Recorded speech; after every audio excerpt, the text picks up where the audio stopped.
Dismissive avoidant attachment has a public relations problem in the opposite direction from what you might expect.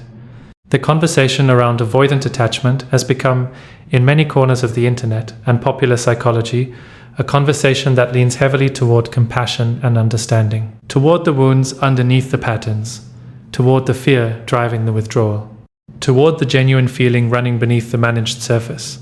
And that compassion is warranted. The wounds are real, the fear is genuine, the developmental origins of dismissive avoidant attachment are not chosen and are not the person's fault. But compassion for origins does not require silence about impact.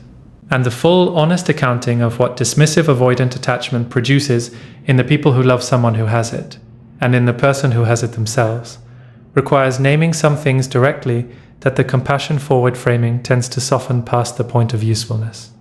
This conversation is about the dark side, not the dark side in the sense of malice or deliberate harm, in the sense of the serious, specific, consistently underestimated ways that dismissive avoidant attachment damages relationships, damages the people in those relationships, and damages the avoidant themselves. Named honestly, without the softening that makes the naming feel safe but reduces its accuracy, because accurate naming is the beginning of genuine understanding, and genuine understanding is the only foundation for genuine change. The first dark feature of dismissive avoidant attachment is the specific and serious harm of emotional abandonment without departure. Dismissive avoidants do not always leave. In many cases, they stay. They are physically present. They participate in the external structure of the relationship. They show up for the observable, socially legible aspects of partnership, while remaining emotionally absent in ways that are less observable but far more consequential. This combination, physical presence with emotional absence, is one of the most psychologically damaging experiences available in intimate relationships, because it produces the specific disorienting reality of being alone while technically not being alone, of having a partner who is present and unavailable simultaneously, of experiencing the specific loneliness of an unmet need in the context of a relationship that is supposed to be meeting it. The damage this produces is not the clean, grievable damage of clear absence. It is the murkier, harder to name, harder to address damage of chronic insufficient presence. The person in relationship with a dismissive avoidant cannot point to a clear abandonment, cannot say definitively that they are being neglected in the obvious, socially recognized way that would produce clear validation of their experience. The partner is there, they ate dinner together, they went places together. The external structure of the relationship is intact. But the emotional nourishment that intimate relationships are supposed to provide is consistently, chronically, specifically absent. And the absence deposits something in the person experiencing it that is serious and cumulative and not always immediately attributable to its actual source. The erosion of confidence, the gradual, quiet sense of not being enough. The specific, recurring experience of reaching for genuine connection and finding managed distance. The accumulation of unmet needs that are not dramatic enough individually to constitute a clear grievance, but that collectively constitute a serious and ongoing deprivation. This is not a minor pattern. This is a form of emotional abandonment that is more damaging in some ways than explicit departure, because it combines the damage of emotional unavailability with the specific additional damage of the unavailability being deniable. The person experiencing it cannot point to it cleanly, cannot say they were left because they were not left, can only say that they were not met, which is harder to name and harder to validate, and therefore harder to address. The second dark feature is the systematic undermining of the partner's perceptual confidence. This is not always intentional. In many cases, it is the automatic below-conscious byproduct of the dismissive avoidance defensive architecture operating as designed. But its unintentionality does not reduce its seriousness or its impact. The dismissive avoidance management of honest communication, the specific, consistent way that genuine emotional expression from the partner is received as something requiring management, rather than genuine engagement, sends a persistent implicit message. The message is that the honest perception is too much, that the emotional response is disproportionate, that the need is excessive, that the reading of the dynamic is inflated or distorted by the partner's own sensitivity rather than being the accurate, reliable perception it actually is. This message is delivered not through explicit statements, usually, through the quality of the response, the slightly too smooth deflection, The calm, measured, composed reception of something that deserved a more activated response. The specific, managed quality of acknowledgement that performs engagement without actually producing it. The framing of the partner's honest communication as the problem, rather than the pattern the honest communication is accurately describing. Over time, the accumulated experience of honest perception being consistently treated as something requiring management produces a specific erosion in the person on the receiving end. The habit of second-guessing the accurate read before it has been fully formed. The pre-qualification of honest observations before they are communicated. The specific, internalized doubt about whether the perception is reliable or whether the emotional involvement is distorting it. This erosion is one of the more serious long-term effects of dismissive avoidant attachment on partners. Because perceptual confidence, the basic functional trust in one's own accurate read of situations, is foundational to healthy functioning in every area of life. Its erosion does not stay contained within the relationship, it travels. It affects the person's capacity to trust their own judgment, in professional contexts, in other relationships, in the basic daily navigation of their own experience. The rebuilding of eroded perceptual confidence is real work that takes real time, and that was required by the specific, sustained operation of a defensive architecture that had an interest in keeping the honest perception uncertain. That is a serious harm. It deserves to be named as such. The third dark feature is the way dismissive avoidant attachment produces chronic activation in the partner's nervous system, without the partner necessarily understanding why. The intermittent reinforcement structure of dismissive avoidant attachment, the warmth that appears and recedes, the closeness that builds and is managed back, the connection that deepens and is withdrawn, produces a specific neurological effect in the person experiencing it. The reward system responds to intermittent, unpredictable reinforcement with heightened activation and heightened seeking behavior. The brain registers the unpredictable availability of connection as more significant than consistent availability would register. The longing for the warmth, when it is absent, becomes more consuming than it would be in a consistently warm relationship. The result is that the partner in a dismissive avoidant relationship is frequently in a state of low-grade activation that they may not be able to attribute accurately to its source. The checking. The monitoring of the relational temperature. The specific ongoing background processing of where things stand and what the current mood means and whether the warmth is coming or the withdrawal is building. The chronic allocation of cognitive and emotional bandwidth to the surveillance of an unpredictable relational environment. This chronic activation is exhausting. It produces a form of fatigue that is specific to its source and that does not resolve through ordinary rest because the source is not ordinary physical depletion, but the sustained relentless demand of navigating unpredictable emotional availability. The person experiencing it may not name it as the relationship's fault, may normalize it, may come to experience it as simply how they are, as anxiety or hypervigilance that is a feature of their own character rather than a response to the specific conditions of the relational environment. The normalization of this chronic activation is itself a harm. It separates the symptom from its cause in a way that directs the person's understanding of their own experience away from the accurate attribution. They begin to see themselves as the anxious one, the needy one, the one whose nervous system is the problem, rather than seeing the chronic activation as the reasonable, predictable, physiologically coherent response to an environment that is consistently producing the specific conditions that the nervous system evolved to respond to with activation and seeking. The fourth dark feature is one that receives the least attention in popular discussions of avoidant attachment and deserves significant, honest examination. It is what dismissive avoidant attachment does to the avoidant themselves. The defensive architecture that dismissive avoidant attachment produces is not a comfortable place to live. The self-sufficiency narrative, the managed distance, the routing of genuine feelings through the channels that keep it at a tolerable level, these things protect against the specific pain of genuine intimacy's risks, but they also prevent access to the specific nourishment that genuine intimacy provides. And the prevention of that nourishment, sustained over a lifetime, produces its own serious and specific consequences. The dismissive avoidant lives, in a very real sense, in a kind of emotional solitary confinement that is of their own construction, not chosen in the deliberate sense, built through the adaptive responses to early experiences that were genuinely threatening, but real.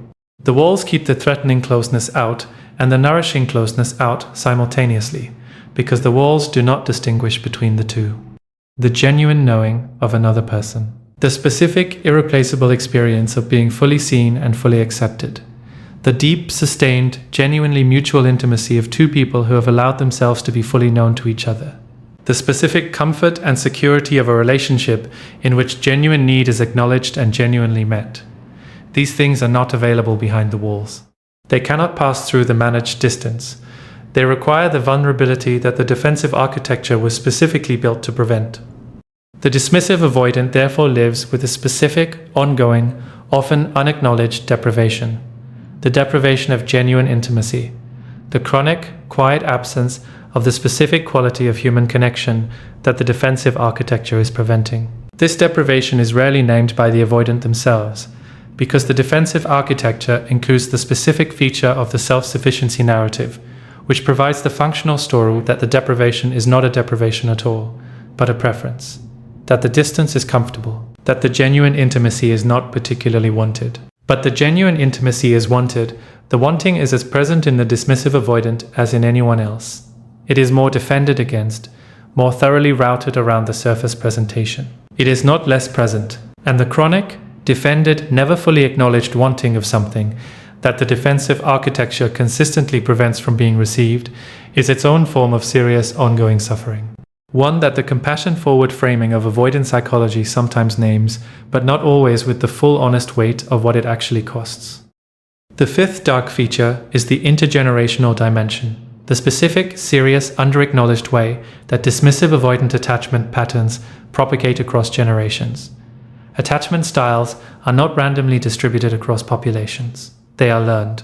They are transmitted through the specific quality of caregiving relationships in early childhood.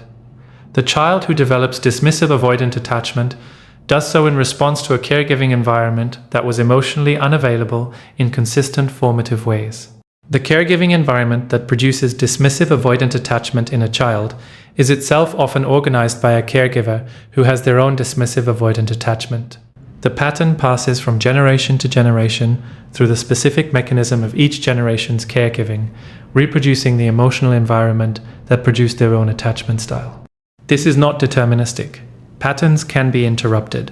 People can develop different attachment styles than their caregiving environment would predict, through corrective relational experiences and genuine self-understanding and the active, sustained work of doing things differently. But the intergenerational transmission is real, and it is serious.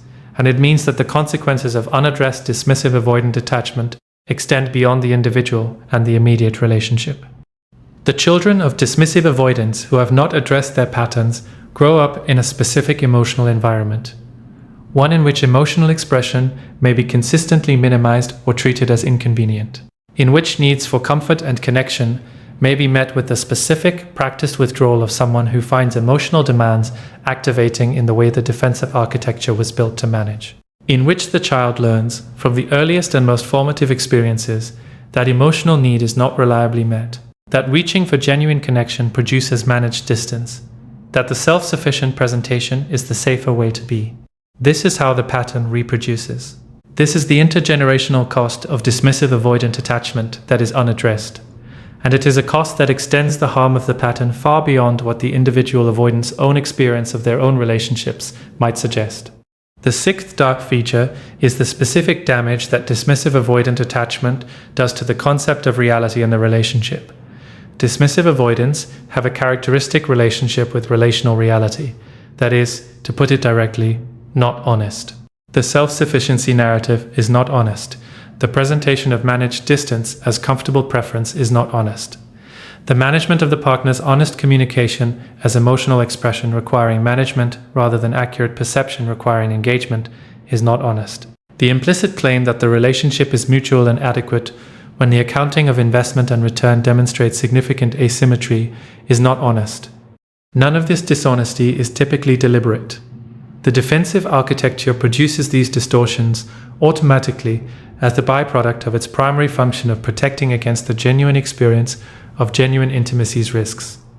The avoidant is not consciously constructing a false reality and presenting it to their partner. They are operating from the specific distorted reality that the defensive architecture provides as the livable alternative to the genuine reality that the defensive architecture finds unmanageable. But the impact on the partner of living in this distorted reality is serious. The partner's honest perception of the distortion, the accurate read of the gap between the presented version and the real version, is consistently treated by the dynamic as the partner's problem rather than as the accurate perception it is. The reality that the partner is correctly perceiving is persistently framed as the partner's distortion. The genuine thing the partner sees is consistently managed as the thing they are imagining. Over time, this produces the perceptual erosion described earlier, but it also produces something more specific and more immediately damaging. It produces the specific experience of not being able to trust one's own experience, of living in a relational reality that is consistently not matching the one that the honest perception is providing, of being in the specific, disorienting, genuinely harmful position of someone whose accurate read of their own situation is systematically treated as less reliable than the managed version being offered as the alternative. This is gaslighting in its functional form, even when it is not gaslighting in its deliberate form. The effect is the same regardless of the intention. The partner's accurate perception of reality is consistently treated as unreliable. The managed version is consistently presented as the accurate one. And the partner whose perceptual confidence is being eroded by the consistent treatment of their honest perception as a problem begins to doubt the most fundamental thing available to a person navigating their own life, their own experience of what is real. The seventh dark feature is the most important to name clearly because it is the one most directly relevant to the genuine possibility of change. Dismissive avoidant attachment, left unaddressed, does not get better with time. It gets more entrenched. The defensive architecture that produces the pattern is not a phase, is not something that naturally dissolves as the person accumulates positive relational experiences, is not addressed by the specific combination of patient partnering and understanding framing that the popular advice around avoidant attachment tends to recommend. The defensive architecture becomes more entrenched with time because each successful operation of the pattern confirms its utility. Each withdrawal that produces the expected management of closeness back to a comfortable level teaches the nervous system that withdrawal works. Each honest communication that is managed rather than received confirms that the management strategy is effective. Each partner who absorbs the imbalance without the imbalance producing genuine consequence confirms that the pattern can continue to run without the specific, serious, personally experienced cost that would make the continuation of the pattern less sustainable than the work of addressing it. This is the honest accounting of what unaddressed, dismissive avoidant attachment becomes over time. More practiced, more automatic, more deeply grooved, more defended against the specific experiences that would produce the genuine reckoning required for genuine change. Change is possible. This is true and important. The defensive architecture is not destiny. Attachment styles can shift. Dismissive avoidance can and do develop the capacity for genuine intimacy through genuine, sustained, honest engagement with the patterns that have been preventing it. But the change does not happen automatically, does not happen through patience from a partner, does not happen through the accumulation of positive relational experiences alone. It happens through the specific, demanding, often uncomfortable work of the person with dismissive avoidant attachment, engaging directly and honestly with what the pattern is, why it formed, what it costs, and what genuinely different behavior would actually require at the instance level. That work is available. It is real, it produces genuine results when it is genuinely done, and it is entirely the avoidance work to decide to do. Not something that can be done for them, not something that their partner's sustained presence and generous understanding can substitute for. Their work, their decision, their engagement with the honest accounting of what the pattern has produced and what the alternative would actually require. The dark side of dismissive avoidant attachment is real and serious and deserves honest naming.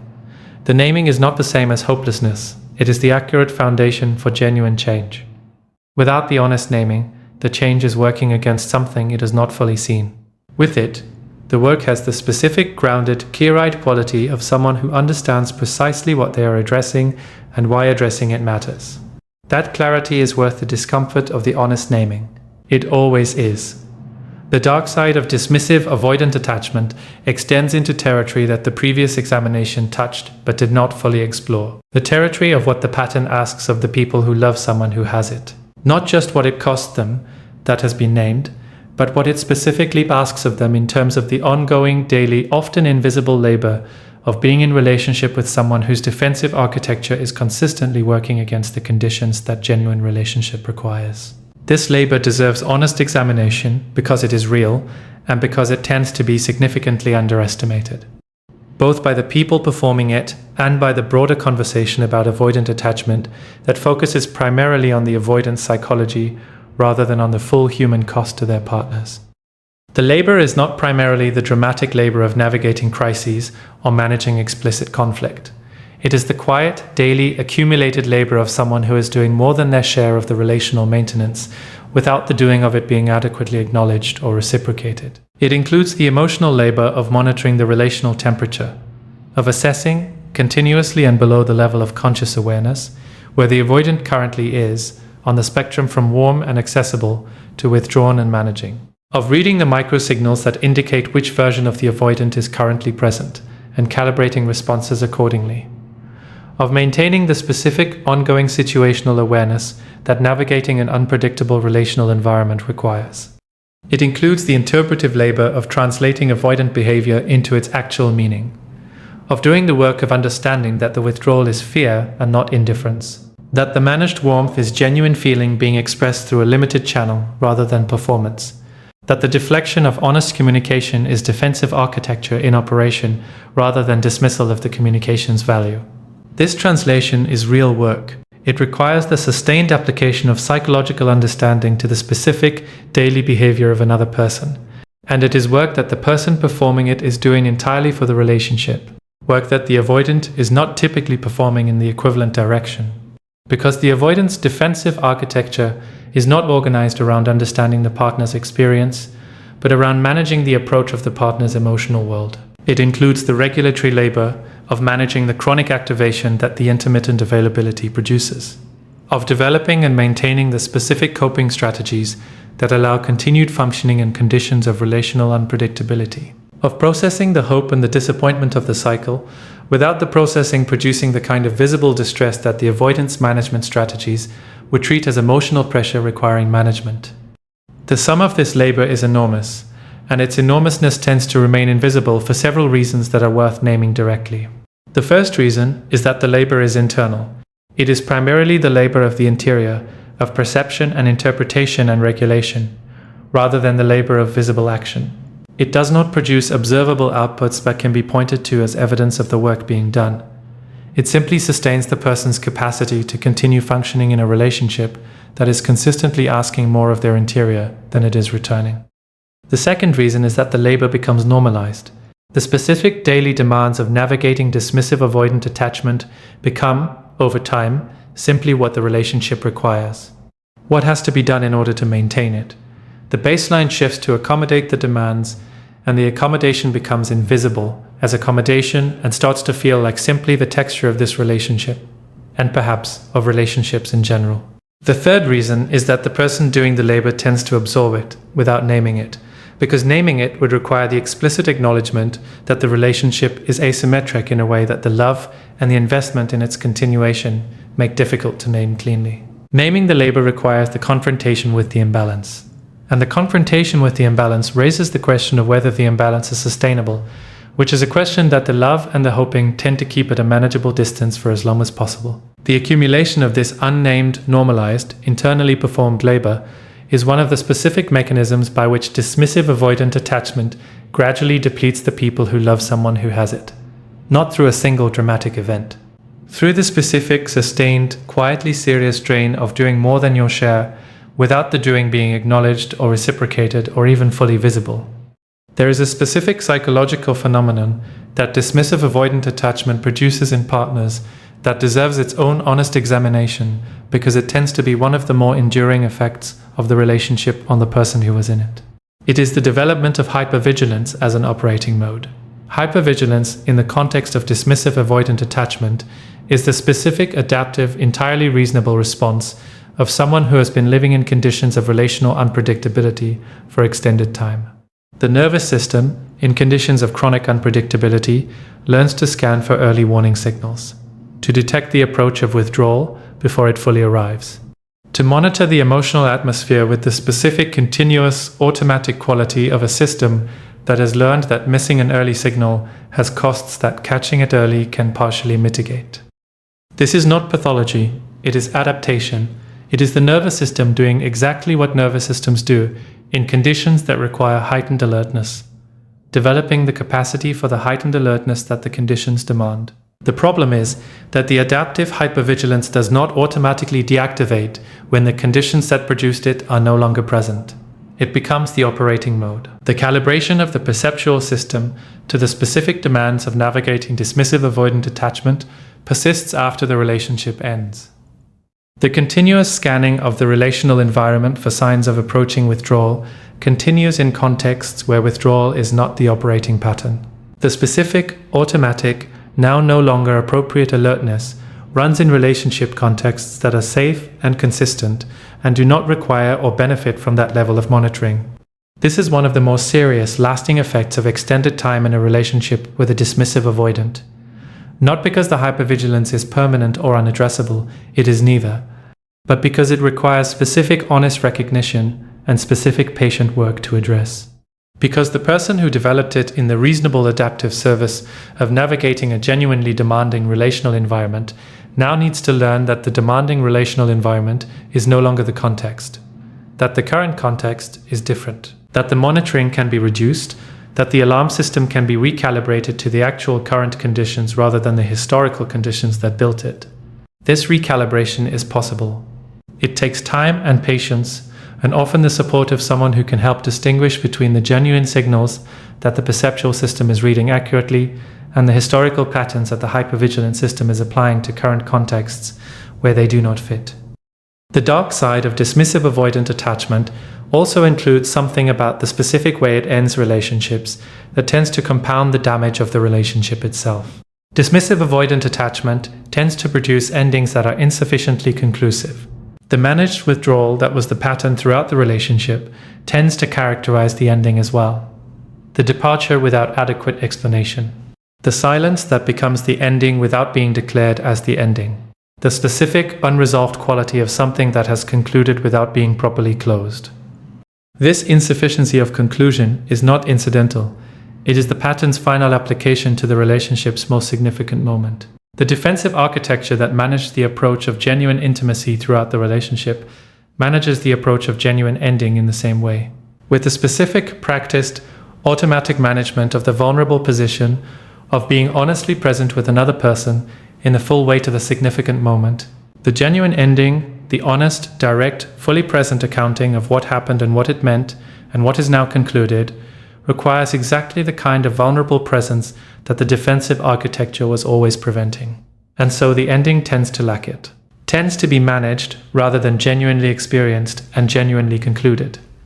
Tends to leave the partner with the specific, unresolved, genuinely difficult to grieve quality of something that ended without properly ending. The grief of an insufficiently concluded relationship is more complicated and more prolonged than the grief of a clearly concluded one. Because the insufficiency of conclusion keeps the ending in a kind of suspended state, not clearly over, not clearly continuing, not clearly anything except unresolved. And the unresolved quality prevents the clean grief that genuine ending allows, keeps the healing in a circling pattern rather than in the linear, stage-progressing movement that genuine grief provides. This is the final dark feature of dismissive avoidant attachment, worth naming. The leaving is the last expression of the same pattern that organized the whole relationship. The managed departure as the conclusion of the managed connection. The absence of genuine ending as the final cost of an attachment style that consistently preferred the managed version to the genuine one. What does the honest naming of all this dark territory actually accomplish? What is the practical value of seeing the full, honest, unvarnished accounting of what dismissive avoidant attachment produces and costs? The first practical value is the accurate attribution of effects to causes. The erosion of perceptual confidence, the chronic activation, the hypervigilance, the depletion of relational labor, the complicated grief of insufficient conclusion, these are specific real effects that have a specific real cause. Naming the cause accurately means the effects can be addressed at their actual source rather than at the wrong address. The person who understands that their perceptual erosion was produced by a specific relational dynamic can work to rebuild it in the accurate context of that understanding. The person who understands that their hypervigilance is the adaptation of a nervous system that was genuinely in a demanding environment can address it as the recalibration it requires, rather than as the character flaw it is sometimes mistaken for. The second practical value is the release from misattribution, the specific, common, genuinely harmful misattribution of the dynamics effects to the partner's own insufficiency. The belief, deposited by the dynamic's consistent implicit message, that the perceptual erosion was evidence of unreliable perception rather than the product of a specific relational environment working against the perception's confidence. That the chronic activation was evidence of an anxious character rather than the reasonable response of a nervous system in genuinely activating conditions. That the depletion was evidence of overinvesting rather than the honest consequence of doing more than the share that was available to be returned. These misattributions are not trivial. They direct the person's understanding of their own experience away from accurate self-knowledge and toward a distorted self-concept that carries the dynamic's implicit verdict on the partner as accurate description. The accurate attribution, returning the effects to their actual cause, releases the person from carrying as self-description what actually belongs as context. The third practical value is the foundation for genuine protection going forward. Not the protection of the defensive wall or the rationed investment, or the self-protective distance that mirrors the avoidant's own strategy. The protection of accurate recognition. The specific, calibrated, experience-grounded ability to recognize the early signals of dismissive avoidant attachment in new relational contexts before the full investment has been made and the full cost has been incurred. Not to refuse connection with people who have avoidant attachment, to engage with genuine understanding of what that engagement requires and what it will demand, and what the evidence of genuine change versus genuine pattern looks like over time. The dark side has been named, honestly, directly, without the softening that makes the naming safe but reduces its accuracy. That naming is not the whole story of dismissive avoidant attachment. The genuine feeling underneath the pattern is also real. The possibility of genuine change is also real. The specific extraordinary qualities of some people who carry dismissive avoidant attachment are also real. But the dark side is part of the full story, and the full story, seen clearly and named honestly, is the only version of the story that serves the genuine interests of everyone involved, the partner who deserves to have their experience accurately described and their costs honestly acknowledged, the avoidant who deserves the honest confrontation with what the pattern produces, rather than the softened version that makes the continuation of the pattern more comfortable than the work of addressing it. The dark side, honestly named, is the beginning of the honest accounting that genuine change requires, for both of them.